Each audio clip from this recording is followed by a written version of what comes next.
Hi అండి, నేను మీ జ్యోతిని.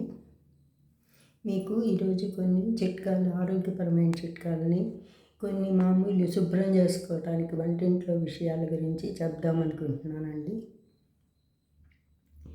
ఓట్స్తో ఆరోగ్య చిట్కాలు ఏంటంటే, ఓట్స్ని ప్రతిరోజు అల్పాహారంలో తీసుకుంటే మన జీర్ణ ప్రక్రియ బాగుంటుంది, మన హెల్త్ సరిగ్గా ఉంటుంది, మనము డైజెషన్ బాగుంటుంది. కొంచెం ఓట్స్ తీసుకున్నా కూడా ఆ ఓట్స్లో ఉన్న ఫైబర్ వల్ల మనకు కడుపు నిండినట్టు అనిపిస్తుంది. ఓట్స్ను నీరు లేదా పాలను ఉపయోగించి ఉడికిస్తే జీర్ణ ప్రక్రియ మేలు చేస్తుంది. తర్వాత బిస్కెట్లు, దోశలు చేసే పిండిలో 2 చెంచాల ఓట్స్ను పొడి చేసి కలిపితే ప్రోటీన్ పెరుగుతుంది. తర్వాత దోశల పిండిలో, ఇడ్లీ పిండిలో కూడా ఓట్స్ని కలిపి మనము ఉపయోగించుకోవచ్చు. పెసలు చేసుకునేటప్పుడు పెసల్లో బియ్యానికి బదులు ఓట్స్ కలిపి చేసినా కూడా పెసరట్లు బాగా వస్తాయండి. ఓట్స్ను పాలు, అరటిపండు, తేనె కలిపి తీసుకుంటే శక్తి పెరుగుతుంది. ఓట్స్ని మన చర్మ సౌందర్యానికి కూడా ఉపయోగిస్తారండి. ఓట్స్ మిల్క్ని మనము మొహం మీద పాలతో కలిపి రుద్దుకుంటే మృతకణాలు అనేవి పోతాయండి. నిమ్మరసము, ఉప్పు కలిపి ఓట్స్ తోటి నిమ్మరసము, ఉప్పు కలిపింది తీసుకుని వస్తువులపై రుద్దినా కూడా మనకు ఉండే మురికి కొంచెం వదులుతుందండి. తెల్ల వెనిగర్లో ఆ వస్తువులను కొన్ని గంటల పాటు నానబెడితే మామూలుగా వస్తువుల్లో ఉండే తుప్పు వదిలిపోతుంది.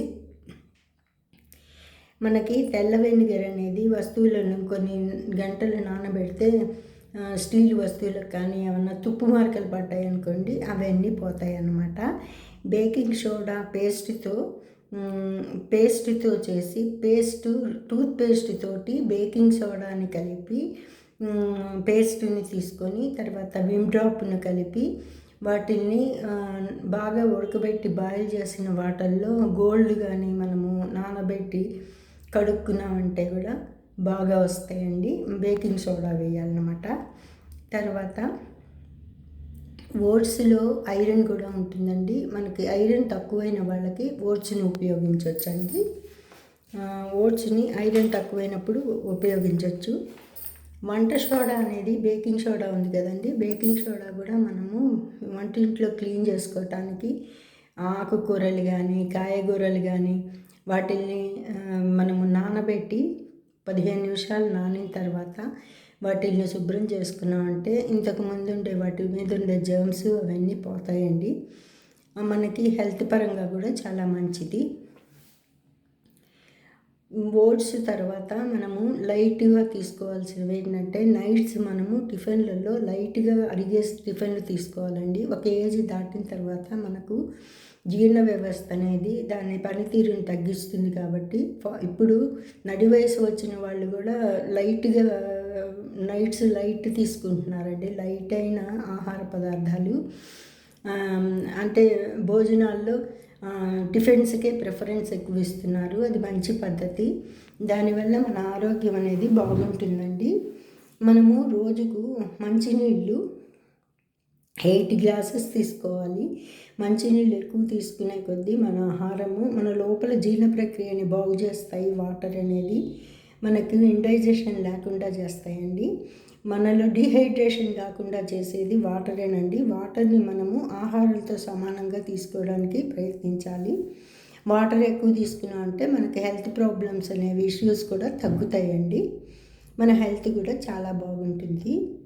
అందుకని మనము ఆరోగ్యపరంగా చూస్తే జిమ్ వాటికన్నా కూడా వాకింగ్కి, సైక్లింగ్కి, స్విమ్మింగ్కి ముందు ఎక్కువ ప్రిఫరెన్స్ ఇస్తారండి. వాకింగు, స్విమ్మింగు వాటి వల్ల మనకి హెల్త్ పరంగా దృఢత్వం అనేది వస్తుంది. కాళ్ళకి మనకి కండరాలు కూడా దృఢపడతాయి. ఎవ్రీడే మనము హాఫ్ అన్ అవర్ కానీ 1 అవర్ కానీ వాకింగ్కి ప్రిఫరెన్స్ ఇవ్వాలి. మార్నింగ్ వాకింగ్ అనేది చాలా మంచిది. అప్పుడు మనకి గాలిలో ఆక్సిజన్ అనేది ఎక్కువ ఉంటుంది కాబట్టి మనకి పొల్యూషన్ ఎయిర్ రాకుండా ఉంటుంది కాబట్టి మన హెల్త్ కూడా చాలా చాలా బాగుంటుంది. మన హెల్త్ పరంగా కూడా మనము మార్నింగ్ వాకే ఎక్కువ ప్రిఫరెన్స్ ఇవ్వాలి. ఇప్పుడు వింటర్ కాబట్టి మరీ పెద్దవాళ్ళు మార్నింగ్ లేచి చేయలేరు కాబట్టి ఈవినింగ్ 5 to 6 లోపల మనము కంప్లీట్ చేసుకొని ఇంటికి రావచ్చండి.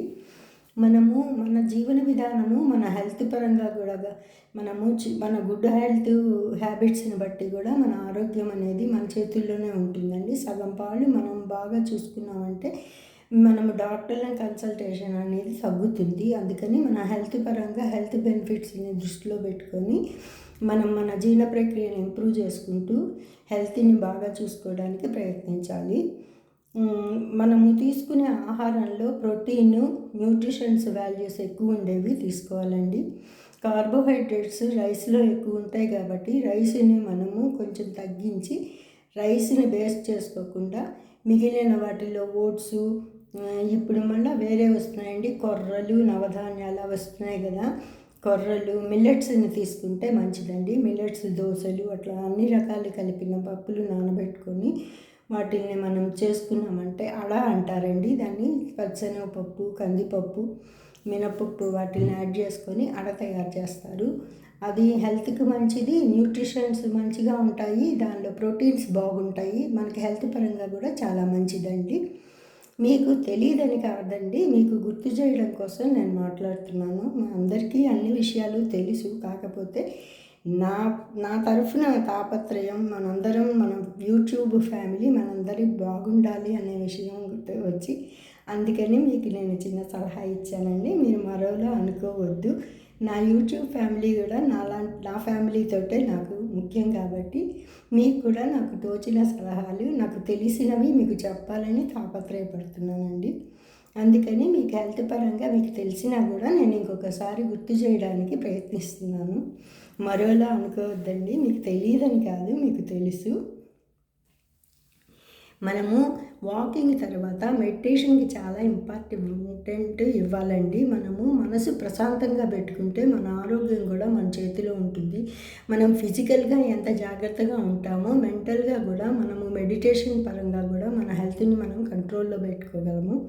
అందుకని ఎవ్రీడే మార్నింగ్ మనము 10 minutes 15 minutes ఇట్లా పెంచుకుంటూ ½ an hour వరకు మెడిటేషన్ని స్టార్ట్ చేసామంటే ఏ ఆలోచనలు రానియకుండా మనసు ప్రశాంతంగా పెట్టుకుంటే దానివల్ల మనకు బీపీలు, షుగర్లు లాంటి దీర్ఘకాలిక వ్యాధులన్నీ రాకుండా ఉంటాయి.